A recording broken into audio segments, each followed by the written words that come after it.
Everyone, welcome back. ഒരു പുതിയ ടോപ്പിക്കുമായിട്ടാണ് നമ്മൾ ഇന്ന് വന്നിരിക്കുന്നത്. നമ്മളുടെ ഇന്ത്യയിലെ ഏറ്റവും വലിയൊരു പൊതുമേഖലാ സ്ഥാപനമാണ് LIC. ആ LICയുടെ ഓഹരി വിറ്റഴിക്കൽ പരിപാടി കേന്ദ്ര ഗവൺമെൻറ് ഓൾറെഡി ആരംഭിച്ചാണ്. ഏകദേശം 3.5% LICയുടെ ഓഹരി കേന്ദ്ര സർക്കാർ വിൽക്കപ്പെട്ടു കഴിഞ്ഞിട്ടുണ്ട്. ഇനിയുള്ള ബാക്കി 96.5% നമ്മുടെ കേന്ദ്രത്തിൻ്റെ കയ്യിലുണ്ട്. അതിൽ കുറെ കൂടെ ഓഹരികൾ വിറ്റഴിക്കാനുള്ളൊരു തീരുമാനമാണിപ്പോൾ സർക്കാർ കൈക്കൊണ്ടിരിക്കുന്നത്. അപ്പോൾ നമ്മളുടെ ഇന്ത്യയിലെ ക്യാപിറ്റൽ മാർക്കറ്റിൻ്റെ അതോറിറ്റിയായിട്ടുള്ള സെബിയുടെ നിയമപ്രകാരം പബ്ലിക് ലിസ്റ്റഡ് കമ്പനീസ് എന്ന് വെച്ചാൽ ഷെയർ സ്റ്റോക്ക് എക്സ്ചേഞ്ച് വഴി ഇഷ്യൂ ചെയ്യുന്ന കമ്പനികൾ അവരുടെ 10%എങ്കിലും ഷെയറുകൾ പബ്ലിക്കിന് കൊടുത്തിരിക്കണം എന്നുള്ളൊരു നിയമമുണ്ട് സെബിയുടെ. അപ്പോൾ ആ സെബിയുടെ നിയമം അനുസരിച്ച് നമ്മളുടെ പൊതുമേഖലാ സ്ഥാപനങ്ങൾക്ക് ഒരു 5 വർഷത്തെ എക്സംഷൻ കൊണ്ടിട്ടുണ്ടായിരുന്നു. ആ എക്സംഷൻ 2027 ആകുമ്പോഴത്തേക്ക് തീരും. അപ്പോൾ 2027 മെയ് മാസത്തിനുള്ളിൽ കേന്ദ്ര ഗവൺമെന്റിന് ഈ 10% ആക്കാൻ വേണ്ടി 6.5% ഷെയറോടെ വിറ്റഴിക്കാൻ വരും. സമയമുണ്ട്. 2026, 27 മെയ്യോട് കൂടി ബാക്കിയുള്ള, അതായത് സെബിയുടെ നിയമം അനുസരിച്ചുള്ള 10%. മിനിമം പബ്ലിക്കിന് ഇഷ്യൂ ചെയ്തിരിക്കണം ഷെയറുകൾ എന്നുള്ളത്. ഇപ്പോൾ ഒരു കമ്പനിക്ക് 100 ഷെയർ ഉണ്ടെങ്കിൽ ആ 100-ൽ 10 ഷെയർ പബ്ലിക് ഇഷ്യൂ നടത്തിയിരിക്കണം എന്നാണ് സെബിയുടെ നിയമപ്രകാരം ഉള്ള ചട്ടങ്ങൾ എന്നാണ്. ഇപ്പോൾ കേന്ദ്ര ഗവൺമെന്റിന്റെ കയ്യിൽ 96.5% ഓഹരി പങ്കാളിത്തമുണ്ട്. അപ്പോൾ ഈ ഓഹരികൾ വിറ്റഴിക്കുന്നതോടുകൂടി ഏകദേശം 8,800 കോടി മുതൽ 13,200 കോടി രൂപയുടെ വരെ, അതായത് $150 കോടി സമാഹരിക്കാനുള്ള, അല്ലെങ്കിൽ അതിന് തുല്യമായിട്ടുള്ള ഓഹരി വിറ്റഴിച്ചു കഴിഞ്ഞാൽ അതിന് ഇത്രയും തുക കിട്ടുമെന്നുള്ളൊരു പ്രതീക്ഷ ഗവൺമെന്റിന്റെ പക്കലുണ്ട്. ഏകദേശം 8,800 കോടി മുതൽ 13,200 കോടി വരെ.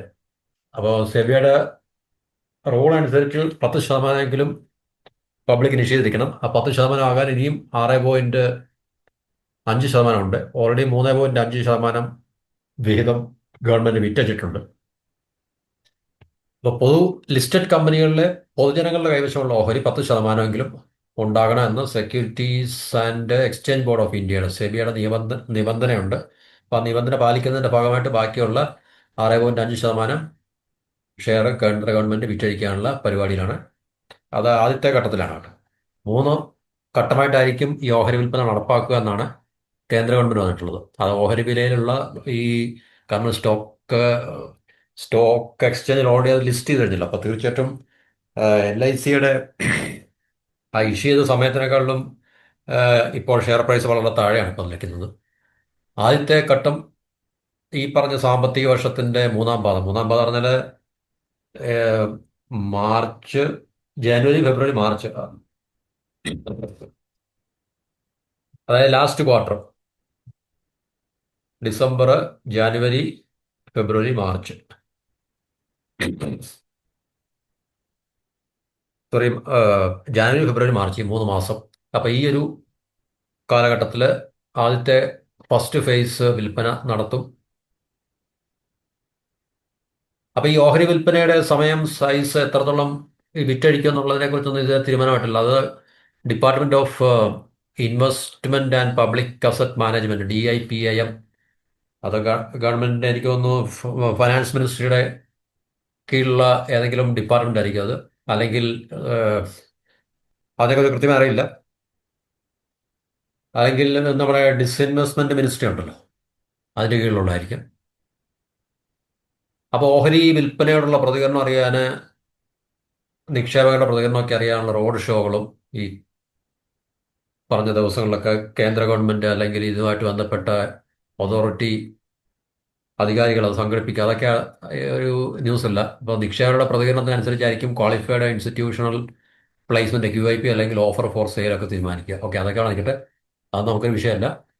അപ്പോൾ സർക്കാരിന് ഇപ്പോൾ ഏകദേശം 97%, 97 ഇല്ല, 96.5% ഓഹരി പങ്കാളിത്തം ഉണ്ട് LICയിൽ. 2022 ആദ്യത്തെ IPO, ഇനിഷ്യൽ പബ്ലിക് ഓഫറിംഗ് നടത്തിയത്. അന്ന് 3.5% വിറ്റഴിച്ചിരുന്നു. അപ്പോൾ സെബിയുടെ ഈ പറഞ്ഞ 10% വ്യവസ്ഥ പാലിക്കാൻ വേണ്ടി ഇനി 6.5% ഓഹരികൾ കൂടി 2027 മെയ്ക്ക് മുമ്പായി വിറ്റഴിക്കണം. അതായത് 2027 മെയ് എന്ന് പറയുമ്പോൾ ഈ പൊതുമേഖലാ സ്ഥാപനങ്ങൾക്ക് ഒരു 5 വർഷത്തെ അവിടെ കൊടുത്തിട്ടുണ്ടായിരുന്നു. അപ്പോൾ അതിന് 2022 മുതൽ 5 വർഷം, 2027 മെയ് മാസത്തിന് മുമ്പായിട്ട് ഈ പറഞ്ഞ 6.5% ഓഹരി വിറ്റഴിച്ചേ വരത്തുള്ളൂ. അപ്പോൾ $4.2 ബില്യൺ, അഥവാ 37,000 കോടി രൂപയ്ക്ക് മുകളിലാണ് ഇതിൻ്റെ മൂല്യം കണക്കാക്കുന്നത്. അത് നമുക്കിപ്പോൾ പറയാൻ പറ്റത്തില്ല. അപ്പോഴത്തെ സ്റ്റോക്ക് മാർക്കറ്റിൻ്റെ പിന്നെ അവസ്ഥയും ഈ പറഞ്ഞ LICയുടെ സ്റ്റോക്ക് പ്രൈസും ഒക്കെ അനുസരിച്ചിരിക്കും അന്ന് ഈ വിറ്റഴിക്കലിൽ നിന്ന് കിട്ടാൻ പോകുന്ന ടോട്ടൽ എന്താ പറയുന്നത് ഇതിൻ്റെ ഒരു പൈസ കണക്ക് നമുക്ക് അപ്പോഴേ നമുക്ക് പറയാൻ സാധിക്കത്തുള്ളൂ. 2024 മെയ്യിലായിരുന്നു പൊതു ഓഹരി പങ്കാളി, അതായത് പബ്ലിക്കിന് വേണ്ടിയിട്ടുള്ള 10%-ന്റെ യഥാർത്ഥ കാലാവധി പൂർത്തിയാക്കുന്നത്. പക്ഷേ 3 വർഷം കൂടി സമയം സെബി അനുവദിച്ചു ഈ പൊതുമേഖലാ സ്ഥാപനങ്ങൾക്കാണ്. വ്യവസ്ഥകൾ അനുസരിച്ച് 2021 മെയ് മാസം LICയിൽ പൊതു ഓഹരി പങ്കാളിത്തം 20% ആക്കേണ്ടതുണ്ട്.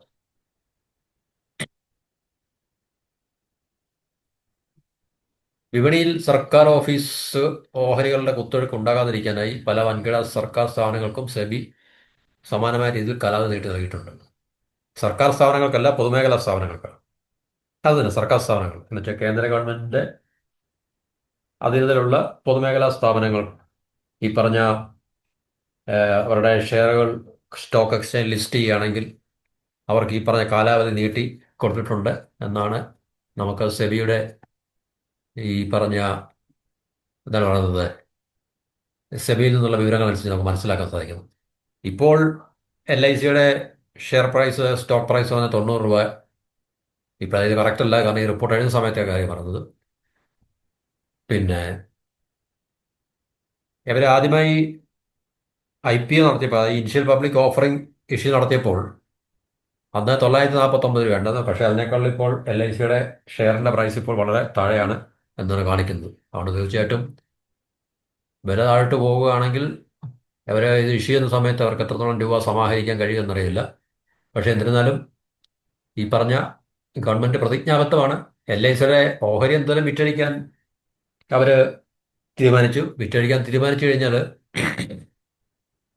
ഇത് പബ്ലിക്കിന് വേണ്ടി 10% നീക്കി വെക്കുന്ന, പബ്ലിക്കിന് വേണ്ടി 10% നീക്കി വെച്ച വരത്തുള്ളൂ. അപ്പോൾ പബ്ലിക്കിന് വേണ്ടി 10% നീക്കി വെക്കുമ്പോൾ അതിനുശേഷം എന്തായാലും ഈ ഒരു 10% കൊണ്ട് കേന്ദ്ര ഗവൺമെന്റ് സാറ്റിസ്ഫൈ ചെയ്യുമെന്ന് നമ്മൾ വിചാരിക്കേണ്ട. അതിലും കൂടുതൽ ഓഹരി പങ്കാളിത്തം സർക്കാരിൻ്റെ പിന്നെ ബാക്കി 90%. എന്തായാലും 90% വെച്ചുകൊണ്ടിരിക്കത്തില്ല. വരും ഭാവിയിൽ തീർച്ചയായിട്ടും LICയുടെ നല്ലൊരു ശതമാനം ഓഹരി പങ്കാളിത്തം സർക്കാരിൻ്റെ കയ്യിലുള്ള ഓഹരി പങ്കാളിത്തം അല്ലെങ്കിൽ സർക്കാരിൻ്റെ ഓഹരി പങ്കാളിത്തം അവർ വിറ്റഴിച്ച് ഇത് കാശാക്കും എന്നുള്ളതിന് അതിൽ സംശയങ്ങളൊന്നുമില്ല. കാരണം നമ്മൾ എന്തൊക്കെ പറഞ്ഞാലും ഇന്ത്യയിലെ പ്രൈവറ്റൈസേഷൻ എന്ന് പറഞ്ഞൊരു പ്രോസസ്സ് വളരെ ദ്രുതഗതിയിൽ നടക്കുന്നുണ്ട്. നമുക്കറിയാം, ബാങ്കുകളുടെ കാര്യം തന്നെ എടുക്കാം. ബാങ്കുകളൊക്കെ തന്നെ ഇപ്പോൾ പൊതുമേഖലയിലുള്ള ബാങ്കുകളൊക്കെ തന്നെ 3 ആക്കാൻ പോകണം. എത്രത്തോളം ബാങ്കുകളുള്ള ഒരു രാജ്യമായിരുന്നു. അപ്പം അത് ശരിയോ തെറ്റെന്നുള്ളതല്ല പറയുന്നത്. അപ്പം ഇനിയും നിലവിലുള്ള ബാങ്കുകൾ ഏകദേശം 10-12 ബാങ്കുകളുണ്ട് പൊതുമേഖലയിലുള്ള. ആ ബാങ്കുകളെല്ലാം മേർജ് ചെയ്തിട്ട് 3 ബാങ്കുകളാക്കാൻ പോവുകയാണ്. നമ്മൾ നേരത്തെ ഇതിനെക്കുറിച്ച് വീഡിയോ ചെയ്തതാണ്. ഇനിയും സ്റ്റേറ്റ് ബാങ്ക് ഓഫ് ഇന്ത്യയും പഞ്ചാബ് നാഷണൽ ബാങ്കും കാനറ ബാങ്കും മാത്രമേ കാണത്തുള്ളൂ. ഈ 3 ബാങ്കുകളെ പൊതുമേഖലയിൽ കാണത്തുള്ളൂ തീർച്ചയായിട്ടും. അപ്പോൾ നമ്മുടെ ഈ പറഞ്ഞ ബാങ്കുകളെ ഒരു ഗ്ലോബൽ സ്റ്റാൻഡേർഡിലേക്ക് കൊണ്ടുവരികയും അതുപോലെ തന്നെ ടോപ്പ് 10 അല്ലെങ്കിൽ ടോപ്പ് 20 ഗ്ലോബൽ ബാങ്കിങ് ലിസ്റ്റിലേക്ക് കൊണ്ടുവരിക എന്നൊക്കെയുള്ള ഉദ്ദേശത്തോടുകൂടിയാണ് ഗവൺമെൻറ് ഈ പറഞ്ഞ ബാങ്കുകളുടെ എണ്ണം കുറച്ച് മേർജ് ചെയ്ത് എണ്ണം കുറച്ച് 3 ആക്കുന്നത്. അപ്പോൾ അതുപോലെ തന്നെ തീർച്ചയായിട്ടും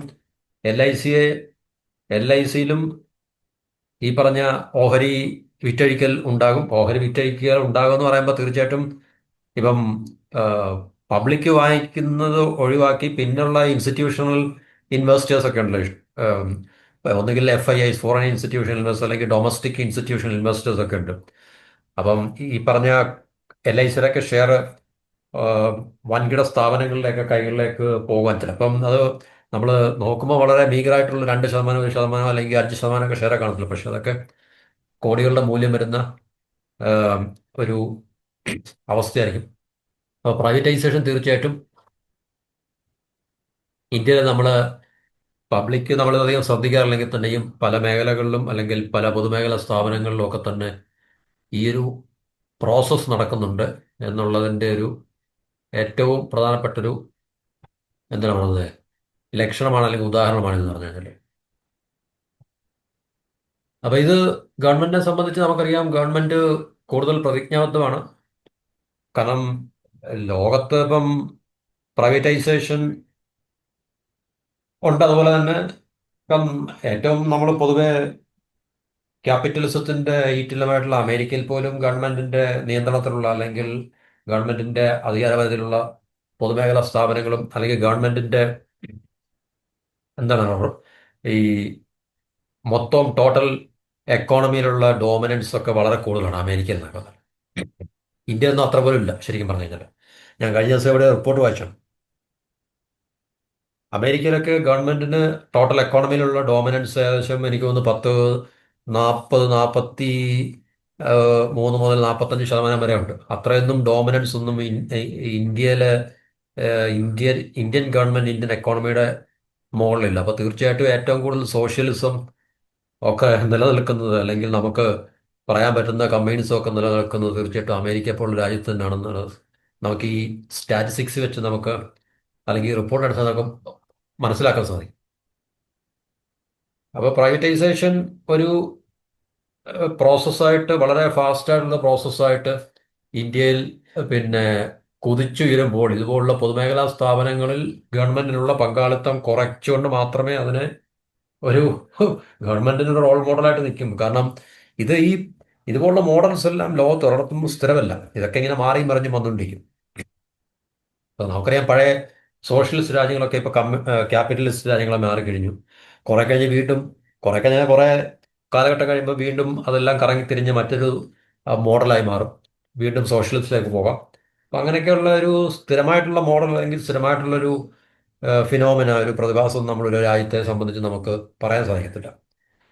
ക്യാപിറ്റലിസ്റ്റ് കൺട്രീസിനെ ഗ്രാജുവലായിട്ട് സോഷ്യലിസ്റ്റ് കൺട്രീസ് ആക്കി മാറ്റിയെടുക്കാനും അതല്ലാതെ തിരിച്ചും ഒക്കെ തന്നെ കഴിയും. അങ്ങനെ ഉള്ളൊരു കാഴ്ചകളാണ് നമുക്ക് ലോകത്ത് കാണാൻ സാധിക്കുന്നത്. പൂർണ്ണമായിട്ടും സോഷ്യലിസ്റ്റിക് ആയിട്ടുള്ള അല്ലെങ്കിൽ അതിനെയൊക്കെ നമുക്ക് ഇച്ചൂടെ എന്താണ് പറയുന്നത് ഈ ഒരു ഇന്റലക്ച്വൽ ആയിട്ടുള്ള തലത്തിൽ നമ്മൾ സംസാരിക്കുകയാണെങ്കിൽ തീർച്ചയായിട്ടും ഈ രണ്ട് സിസ്റ്റങ്ങൾ തമ്മിൽ ഈ പ്രത്യേകിച്ച് വലിയ വ്യത്യാസമൊന്നുമില്ല. കാരണം എവിടെയും ക്യാപിറ്റൽ എന്നുള്ളൊരു മൂലധനം എന്നുള്ളൊരു ഫാക്ടറുണ്ട്. സ്റ്റേറ്റ് ക്യാപിറ്റലിസം എന്ന് പറഞ്ഞാൽ നമുക്ക് സോഷ്യലിസം വിളിക്കാൻ പറ്റും. ഇപ്പൊ ക്യാപിറ്റലിസം എന്ന് പറഞ്ഞു കഴിഞ്ഞാൽ മുതലാളിത്ത വ്യവസ്ഥയല്ല, ഈ മൂലധന വ്യവസ്ഥയാണ്. മൂലധനം എവിടെ മുടക്കുന്നു, ഇല്ലേ, മൂലധനം എവിടെ മുടക്കുന്നു അവിടെ എല്ലാം ക്യാപിറ്റലിസം ഉണ്ടാകണമല്ലോ തീർച്ചയായിട്ടും നമുക്ക്. ഇപ്പൊ ഗവൺമെന്റിന്റെ പൊതുമേഖലാ സ്ഥാപനങ്ങളിൽ ഗവൺമെന്റ് ആണല്ലോ മൂലധനം മുടക്കുന്നത്. മൂലധനം ഇല്ലാതെ ഒരു ബിസിനസ് ഉണ്ടാകത്തില്ല. ക്യാപിറ്റൽ ഇല്ലാതെ ഒരു ബിസിനസ് ഉണ്ടാകത്തില്ല. ഏറ്റവും പ്രധാനപ്പെട്ട ഒരു ഫൗണ്ടേഷൻ എന്ന് പറയുന്നതാണ് ക്യാപിറ്റൽ എന്ന് പറയുന്നത്. ഇപ്പൊ പൊതുമേഖല സോഷ്യലിസം അല്ലെങ്കിൽ പൊതുമേഖല എന്ന് പറയുമ്പോൾ ഗവൺമെന്റ് ക്യാപിറ്റൽ മുടക്കുന്നു, സ്വകാര്യ മേഖലയിലെ സ്വകാര്യ വ്യക്തികളോ അല്ലെങ്കിൽ സ്വകാര്യ ഇൻസ്റ്റിറ്റ്യൂഷൻസ് എന്നോ പറയുന്ന സ്ഥാപനങ്ങളോ ക്യാപിറ്റൽ മുടക്കുന്നു. അപ്പോൾ എല്ലായിടത്തും ക്യാപിറ്റലിൻ്റെ ഇൻവെസ്റ്റ്മെൻ്റ് ഉണ്ട്. അപ്പോൾ ക്യാപിറ്റലിൻ്റെ ഇൻവെസ്റ്റ്മെൻ്റ് ഉള്ളത് കൊണ്ട് തീർച്ചയായിട്ടും നമുക്ക് ഈ സ്റ്റേറ്റ് ക്യാപിറ്റലിസം എന്നും അല്ലെങ്കിൽ മറ്റേ പ്രൈവറ്റ് ക്യാപിറ്റലിസം എന്നുള്ള വേർതിരിവേ ഉള്ളൂ.